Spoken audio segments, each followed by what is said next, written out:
मधुर आवाज चैनल में आपका स्वागत है। हमारी आज की कहानी है छुटकारा। दिसंबर का महीना था। कड़ाके की ठंड पड़ रही थी। राम प्रसाद जी अब उम्र के उस पड़ाव पर थे जहां हर एक दिन अपने आप में एक संघर्ष से कम नहीं होता। पिछले 6 महीने से वे अपने छोटे बेटे के घर दिल्ली में रह रहे थे। किडनी के मरीज थे राम प्रसाद जी। आज सुबह जब वे सोकर उठे तो वो घबरा गए, क्योंकि नींद में उनसे बिस्तर गीला हो गया था। तभी कमरे का दरवाजा खटका और उनकी छोटी बहू अंदर आई। उसकी नजर जैसे ही गीले बिस्तर पर पड़ी, उसकी भौहें तन गई और गुस्से में आकर उन पर चिल्लाने लगी। क्यों पीते हैं रात को इतना पानी कि यह नौबत आ जाए? कोई बच्चा बिस्तर गीला करे तो समझ में आता है, पर यहाँ तो इस उम्र में छी छी छी। नाक भौं सिकोड़ती हुई उनकी बहू कमरे से बाहर चली गई। इधर बहू की बातों के तीखे बाण राम प्रसाद जी के दिल में गहराई तक उतर गए, परंतु वो कुछ कह नहीं पाए। उनकी नजरें नीचे झुक गईं। कड़कती सर्दी में भी वे घबराहट और शर्मिंदगी के कारण पसीने से तरबतर हो गए और जल्दी से उठकर अपनी चादर को धोने लगे। वे स्वयं भी इस बात से बेहद परेशान रहते थे, लेकिन उनका भी इस बात पर बस नहीं था। जब से उन्हें किडनी की बीमारी हुई थी, तब से ये समस्या भी बढ़ गई थी। कमरे के बाहर अंजलि का गुस्सा भड़क उठा। उसने रसोई में बर्तन पटकते हुए कहा, अब बस, हर दिन यही तमाशा, मैं कब तक सहूं? उधर दाढ़ी बनाते हुए गुलशन ने पूछा, अरे अंजलि, इतनी सुबह सुबह क्यों चिल्ला रही हो? क्या हुआ? जरा कमरे में जाकर देखिए तो क्या किए बैठे हैं आपके पिताजी। मैं तो तंग आ गई हूँ। लेकिन हुआ क्या, कुछ बताओगे भी? गुलशन ने पूछा तो अंजलि ने गुस्से में तेज स्वर में कहा, और क्या होगा, आपके पिताजी ने फिर से बिस्तर गीला कर दिया है। अब और नहीं हो सकता मुझसे, मैं तंग आ चुकी हूँ। अब उस कमरे की साफ सफाई मेरे बस की बात नहीं है। आप जल्दी से अपने पिताजी का कुछ कीजिए, नहीं तो मैं यह घर छोड़कर मायके चली जाऊंगी। गुलशन, जो पहले से अपने ऑफिस के काम की टेंशन में था, अपना सिर पकड़कर बैठ गया। क्या करूं अंजलि, कुछ समझ नहीं आता। एक तरफ ऑफिस का काम और दूसरी तरफ पिताजी की तबीयत, और अब तुम भी हर बात पर मायके जाने की धमकी देने लगती हो। हम 2 बच्चों के माँ बाप हैं, थोड़ा समझदारी दिखाओ। अंजलि की आंखों में गुस्सा उभर आया। समझदारी मुझे दिखानी है? मैंने तुम्हें कह दिया है, या तो पिताजी का कुछ करो या मैं चली जाऊंगी। अब फैसला तुम्हारा। ये बात सुनकर गहरी सांस लेते हुए गुलशन बोला, अरे तो ठीक है ना, मैं करता हूँ भैया को फोन। आखिर ये अकेले मेरी जिम्मेदारी तो नहीं है। 6 महीने से ऊपर हो गए हैं, लेकिन भैया या भाभी को कोई परवाह ही नहीं। जब भी पिताजी को रखने की बारी उनकी आती है, कोई न कोई बहाना बन जाता है। या तो भाभी बीमार पड़ जाती हैं, या भैया अचानक बिजनेस ट्रिप पर चले जाते हैं, और कुछ नहीं तो वर्कलोड ज्यादा होने का बहाना बनाकर बात को टाल देंगे। मैं अकेले सब कुछ कैसे संभालूं? अब देखना, मैं फोन करके उन्हें पिताजी को ले जाने के लिए कहूंगा, तो देखना कोई न कोई बहाना तैयार होगा उनके पास। कहते हुए गुलशन ने फोन लगाया, लेकिन दूसरी ओर से किसी ने फोन नहीं उठाया। राम प्रसाद जी के 2 बेटे थे, रमेश और गुलशन। दोनों बेटों के बीच 12 वर्ष का अंतर था। उनका बड़ा बेटा रमेश इंजीनियरिंग की पढ़ाई करने के बाद चंडीगढ़ में सेटल हो गया था, जबकि छोटा बेटा गुलशन हमेशा से अपने माता पिता के साथ ही रहा था।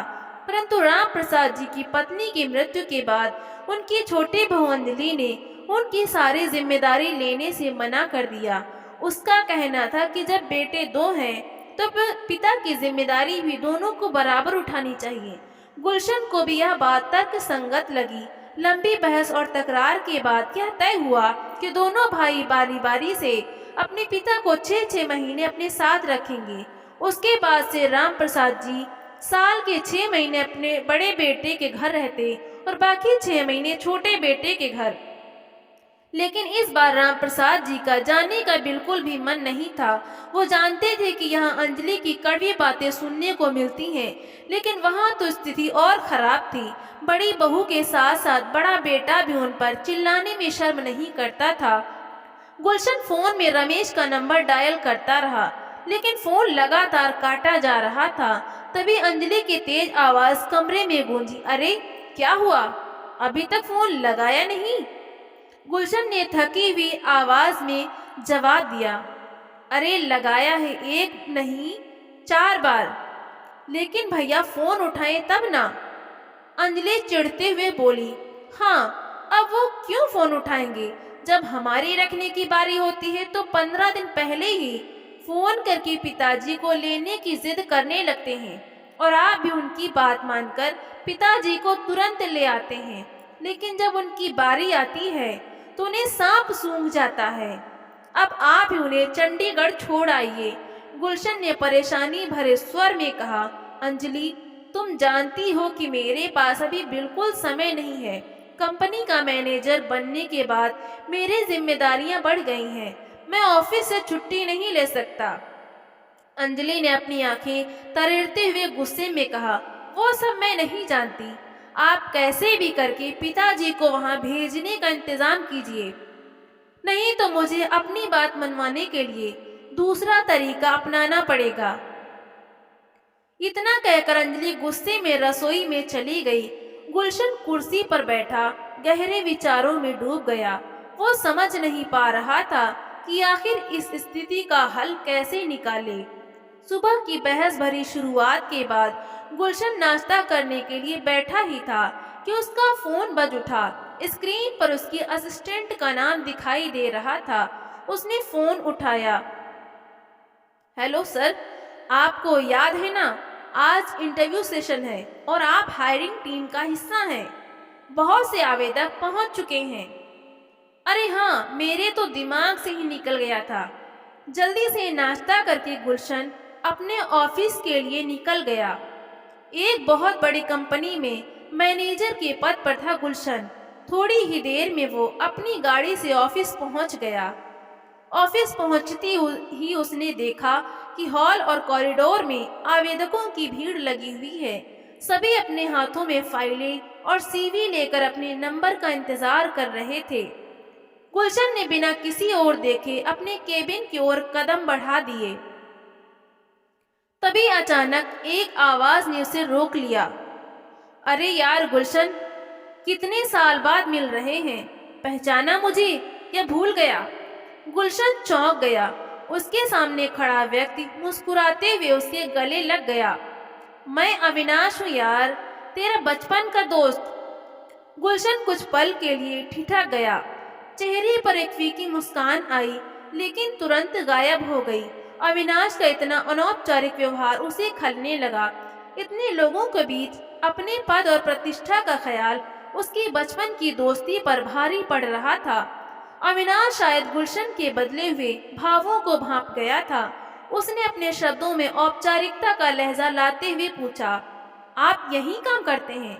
यह सुनकर गुलशन के अंदर एक अजीब सी संतुष्टि जागी।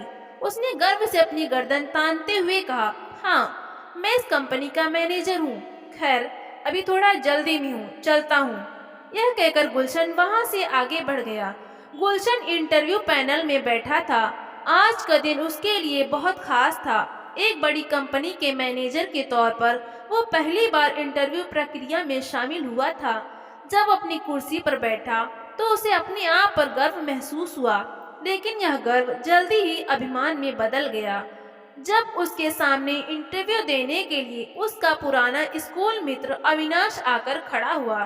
जैसे ही अविनाश ने कमरे में कदम रखा, गुलशन के दिमाग में स्कूल के दिनों की यादें ताज़ा हो गईं। दोनों का रिश्ता दोस्ती से ज्यादा प्रतिस्पर्धा का था। स्कूल के समय में वे पड़ोसी भी थे। दोनों मेहनती और बुद्धिमान थे, लेकिन बाजी हमेशा अविनाश के हाथ ही लगती थी।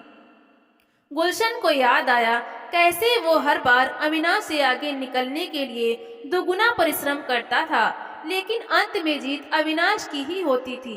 गुलशन के मन में अविनाश के प्रति हमेशा एक खटास सी बनी रहती थी। स्कूल के शिक्षक और प्रिंसिपल हमेशा अविनाश की तारीफों के पुल बांधते थे। सहपाठी भी उसकी काबिलियत के कायल थे।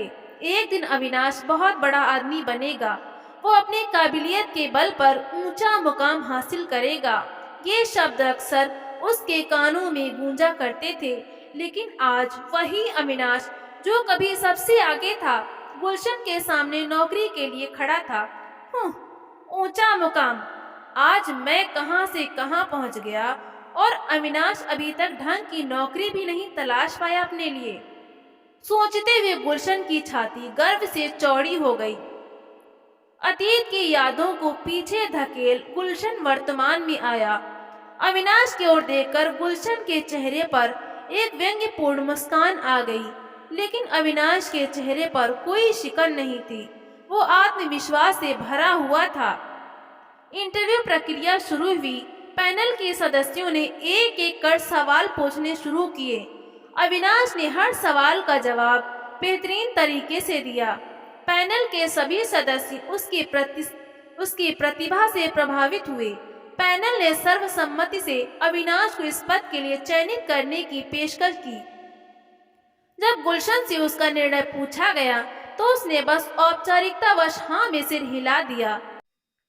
2 दिन बाद ही अविनाश ने ज्वाइन कर लिया और पूरे जी जान से काम करने लगा।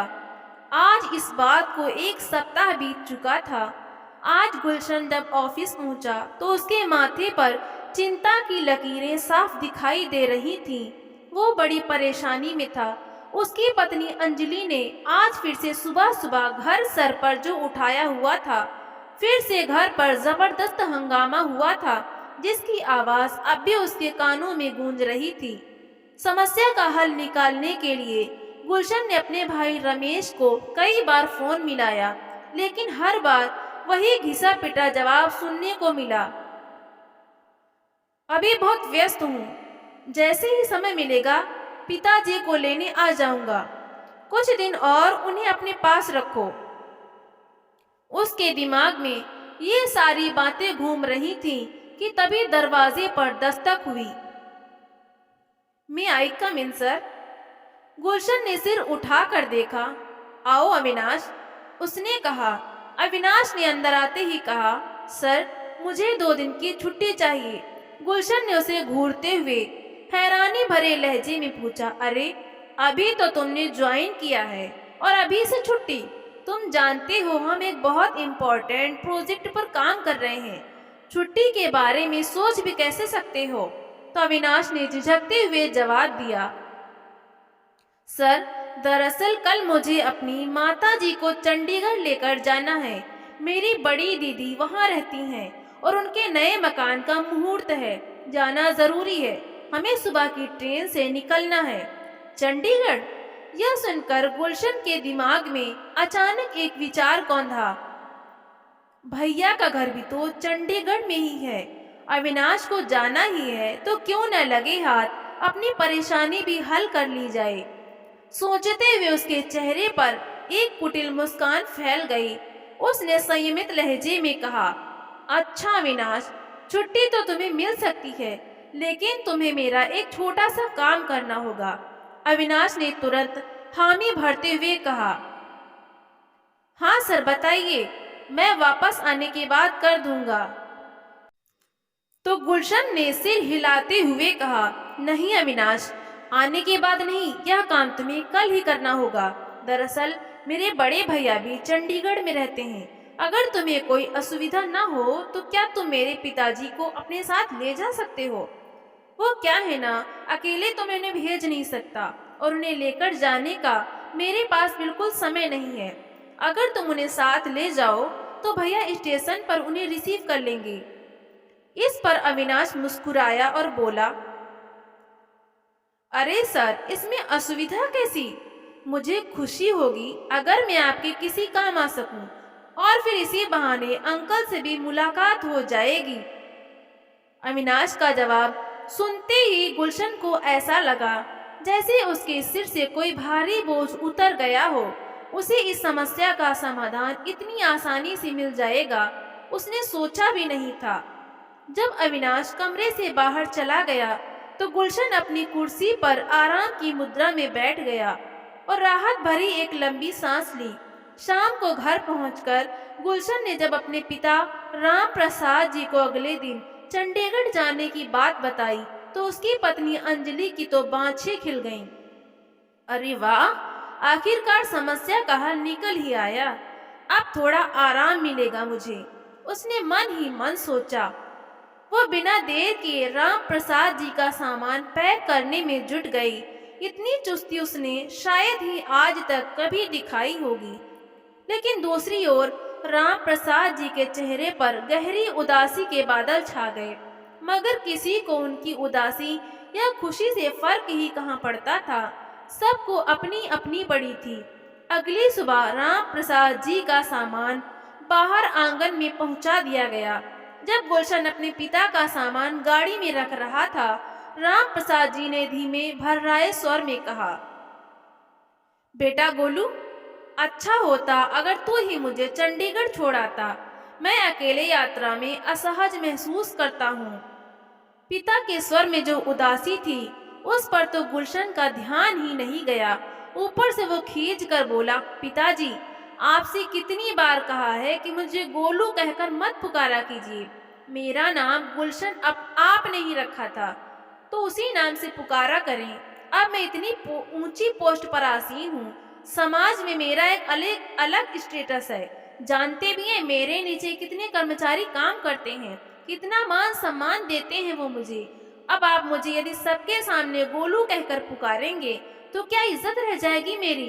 राम प्रसाद जी जो बेटे के बचपन से ही उसके इस नाम से पुकारने के आदी थे, बिना कुछ बोले उसे देखे जा रहे थे।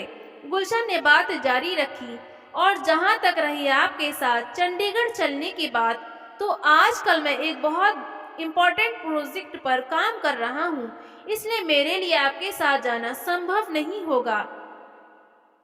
बेटे की बात सुनते ही राम प्रसाद जी के चेहरे पर निराशा की काली बदलियां छा गईं। तभी उनके कानों से एक आवाज टकराई, दादू जल्दी आना, हमारा आपके बिना दिल नहीं लगता। राम प्रसाद जी ने मुड़कर देखा। उनके पोता पोती, जिनकी मासूमियत और प्यार में कोई बनावट नहीं थी, उन्हें गले लगाने के लिए दौड़े आए। पोता पोती को देखते ही राम प्रसाद जी के चेहरे पर वात्सल्य उमड़ आया। उन दोनों को सीने से लगाकर उनकी आंखों से आंसू छलक पड़े।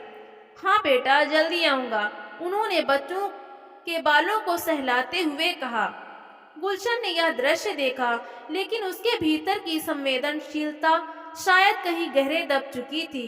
पिताजी, देर हो रही है, चलिए गाड़ी में बैठिए, उसने कहा।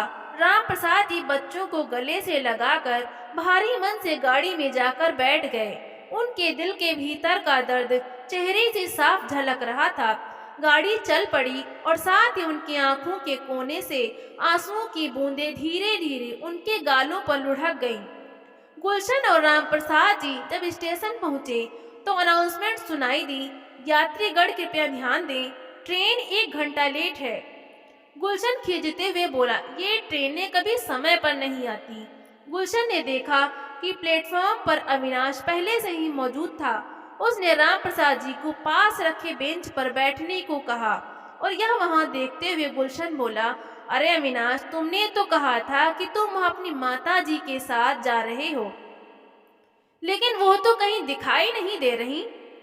अविनाश मुस्कुराया और पास के बेंच पर बैठी एक कमजोर और झुकी हुई बुजुर्ग महिला की ओर इशारा करते हुए बोला, यह मेरी माँ है।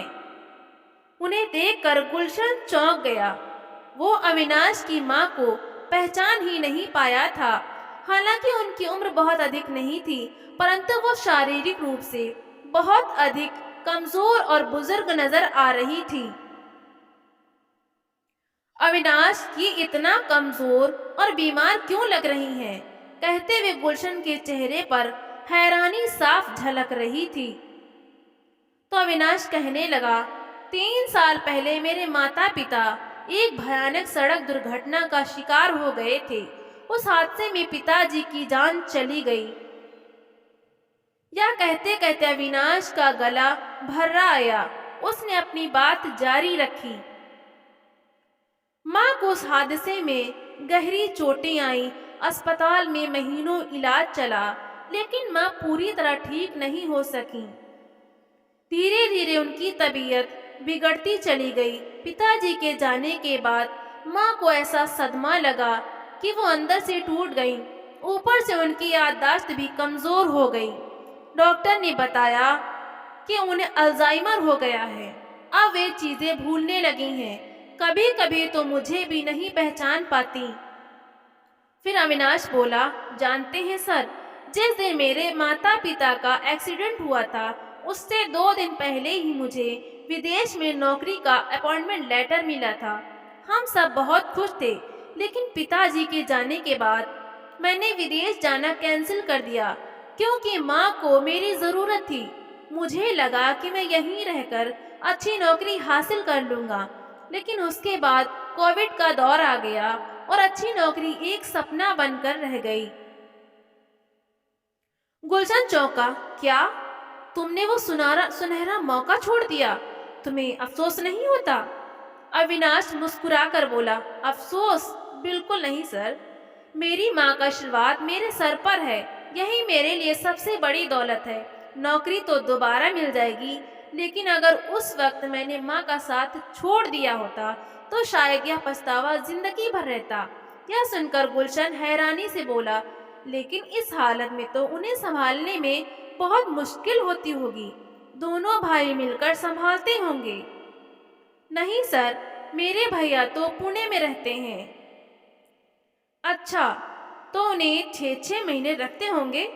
पूछते हुए गुलशन शायद अपने मन को तसल्ली दे रहा था, परंतु अविनाश ने कहा, अरे नहीं नहीं, ऐसा करने का तो मैं कभी सोच भी नहीं सकता। यहाँ तो माँ का अपना घर है, शुरू से वो यहीं तो रह रही हैं। कहीं और उनका मन कैसे लगेगा? मैं नहीं चाहता कि इस उम्र में उनकी हालत पेंडुलम की तरह हो जाए, कभी यहाँ तो कभी वहाँ। यह ख्याल भी मैं उनके मन में नहीं आने देना चाहता कि पिताजी के जाने के बाद उनका कोई घर नहीं रहा, या वो हम पर बोझ बन गई हैं। और मैं तो इस मामले में बहुत खुशकिस्मत हूँ कि मेरी पत्नी तो मुझसे भी ज्यादा मेरी माँ का ख्याल रखती है, उन्हें समझती है। अविनाश की यह बात सुनकर गुलशन बोला, अरे अविनाश, जिंदगी में इंसान को कभी कभी व्यवहारिक फैसला भी लेना चाहिए। कोरी भावुकता में लिए गए फैसले अक्सर गलत साबित होते हैं, और फिर अपने परिवार की जिम्मेदारियां उठाते उठाते इंसान भी थक जाता है। फिर मन में यह विचार जरूर आता है कि सिर्फ हम ही क्यों माँ बाप की सेवा करें, दूसरा भाई क्यों न करे। गुलशन की इस बात पर अविनाश थोड़ा मुस्कुरा उठा और फिर बोला, नहीं सर, मेरा तो यह मानना है कि कोई काम मुश्किल तब लगता है जब उसे बोझ समझकर किया जाए। जब माँ बाप कभी अपने बच्चों को बोझ नहीं समझते, तो हम अपने माँ बाप को कैसे बोझ समझ सकते हैं? और सर, देखा जाए तो जाने अनजाने हमारे कर्म ही संस्कार बनकर हमारे बच्चों के माध्यम से हमारे सामने आते हैं। अगर इतनी छोटी सी बात एक इंसान समझ ले तो उसका बुढ़ापा ही संवर जाए। यह बात सुनकर गुलशन को ऐसा महसूस हुआ मानो अविनाश ने उसके मुंह पर एक जोरदार थप्पड़ जड़ दिया हो। वह निशब्द सा रह गया। उसका अभिमान पल भर में चकनाचूर हो गया। उसी समय ट्रेन आ गई। अविनाश ने पहले राम प्रसाद जी को ट्रेन में बैठने में सहायता की और फिर अपनी माँ को सहारा देते हुए बिठाया। ट्रेन धीमी गति से चलने लगी तो राम प्रसाद जी ने खिड़की से झांकते हुए धीमे से कहा, बेटा अपना ख्याल रखना, बहू और बच्चों का भी। राम प्रसाद जी की बात अधूरी ही रह गई और ट्रेन आगे निकल गई। लेकिन गुलशन ने आज पिता की आवाज में एक ऐसा दर्द महसूस किया था जिसे वो पहले कभी नहीं देख पाया था। ट्रेन अपने गंतव्य की ओर निकल पड़ी। ट्रेन के दूर होते ही गुलशन गहरे विचारों में डूबा अपने ऑफिस की ओर चल पड़ा, परंतु अविनाश की बातें उसके दिमाग पर जैसे हथौड़े बरसा रही थी। उसके दिल का चैन कहीं गायब हो चुका था। उसे एहसास होने लगा कि उसके और अविनाश के बीच में आज भी एक प्रतिस्पर्धा जारी है, इंसानियत की प्रतिस्पर्धा, जिसमें अविनाश आज भी उससे बाजी मार ले गया। एक तरफ तो वो अपने मन को समझाने में लगा था कि उसने कुछ गलत नहीं किया, परंतु दूसरी तरफ दिमाग में विचारों का तूफान उमड़ने लगा था। आज मैं जो कुछ भी हूँ, क्या इतना बड़ा मुकाम मैंने सिर्फ अपनी मेहनत के बल पर पाया है? क्या उसमें मेरे माँ बाप की बरसों की तपस्या नहीं थी?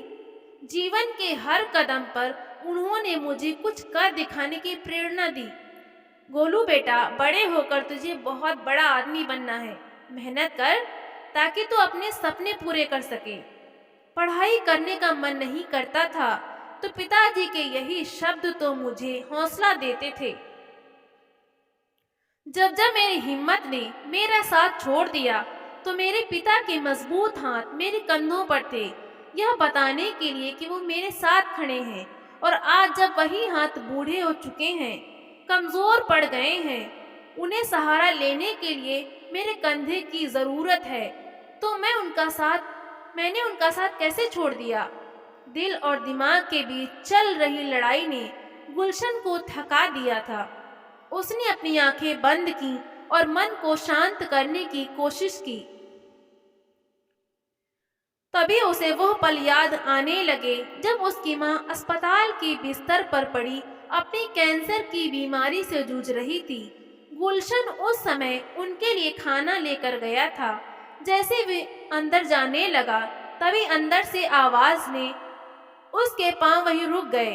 पिताजी माँ के पास बैठे थे और माँ उन्हें समझा रही थी, आप परेशान मत होइए, जाना तो एक दिन सभी को है, इसमें आंसू बहाने वाली कोई बात नहीं है। तो पिताजी का स्वर गूंजा, क्या करूं कमला, मैं तुम्हारे बिना जीने की कल्पना भी नहीं कर सकता।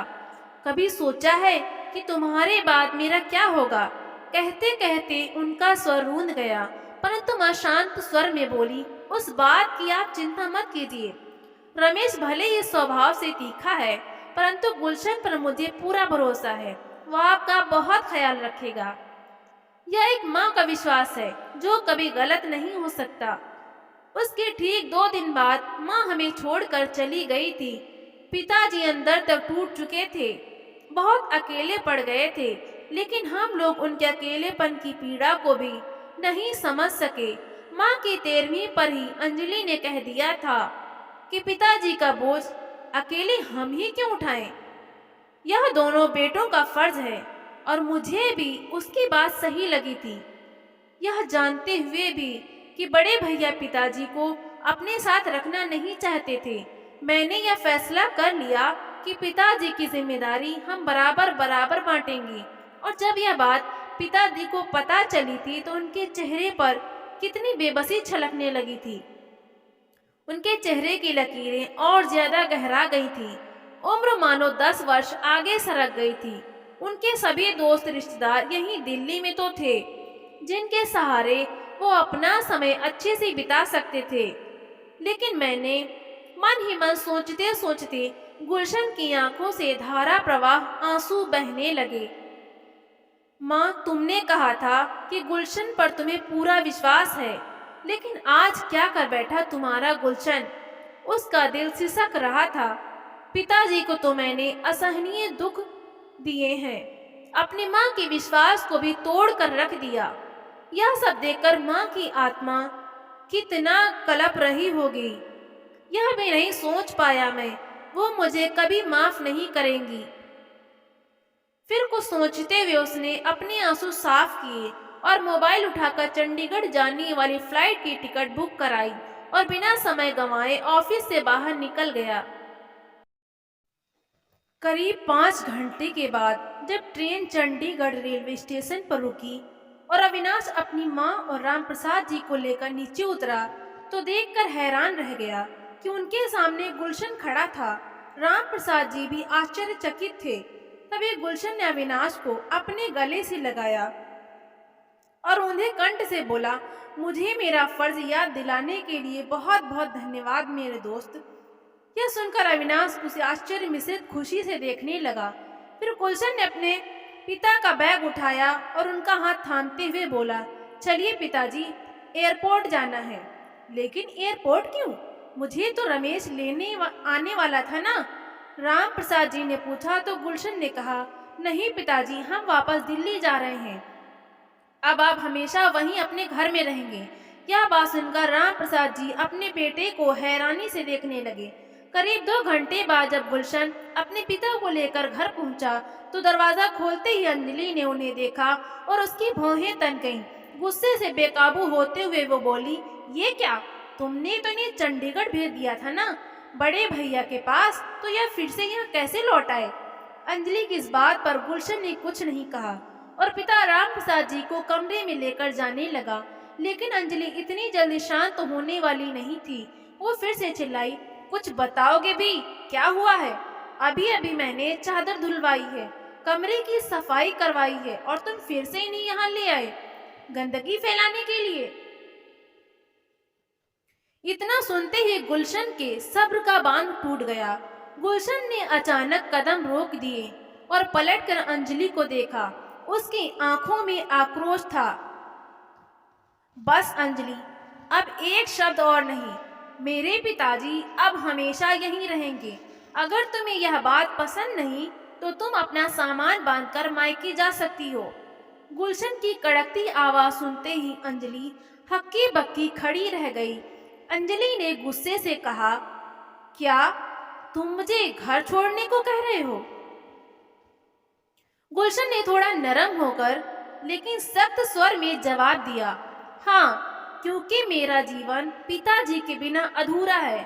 तुम खुद सोचो, कैसे छोड़ सकता हूँ मैं उस पिता को जिसके कपड़े ना जाने कितनी बार गंदे किए थे मैंने, जिसके बरसों की तपस्या के कारण मैं आज इज्जत से जी रहा हूँ। कैसे तोड़ सकता हूँ अपनी माँ का विश्वास, जिनकी नजरें अपने अंतिम समय में मुझे इतनी आस से देख रही थी। यदि तुम्हें मेरे पिताजी की उपस्थिति इतनी खलती है तो तुम अभी यह घर छोड़ सकती हो। अपने पिताजी की देखभाल के लिए मैं एक अटेंडेंट रख लूंगा, जो मेरी अनुपस्थिति में न सिर्फ उनके सारे काम करेगा बल्कि उनका ख्याल भी रखेगा। अब मेरे पिताजी कहीं नहीं जाएंगे। आप बैठिए पिताजी, मैं आपके लिए चाय बनाकर लाता हूँ, थक गए होंगे।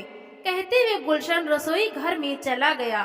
बेटे का प्यार देखकर राम प्रसाद जी के कांपते हाथ दूर से ही अपने बेटे को आशीर्वाद देने के लिए उठ गए। जुग जुग जियो मेरे बच्चे, भगवान तुम्हें हर खुशी दे। फिर सामने लगी पत्नी की तस्वीर को देखकर मन ही मन बोले, कमला, तुम्हारा विश्वास जीत गया। कहते हुए उनकी आंखों से आंसू बहने लगे, जिन्हें वो अपनी धोती के कोरों से पोंछने लगे। तो दोस्तों, आपको ये कहानी कैसी लगी? लाइक करें, शेयर करें और कमेंट करके हमें ज़रूर बताएं और चैनल को सब्सक्राइब करना बिल्कुल भी ना भूलें। तो मिलते हैं अगली नई कहानी के साथ। बहुत बहुत धन्यवाद।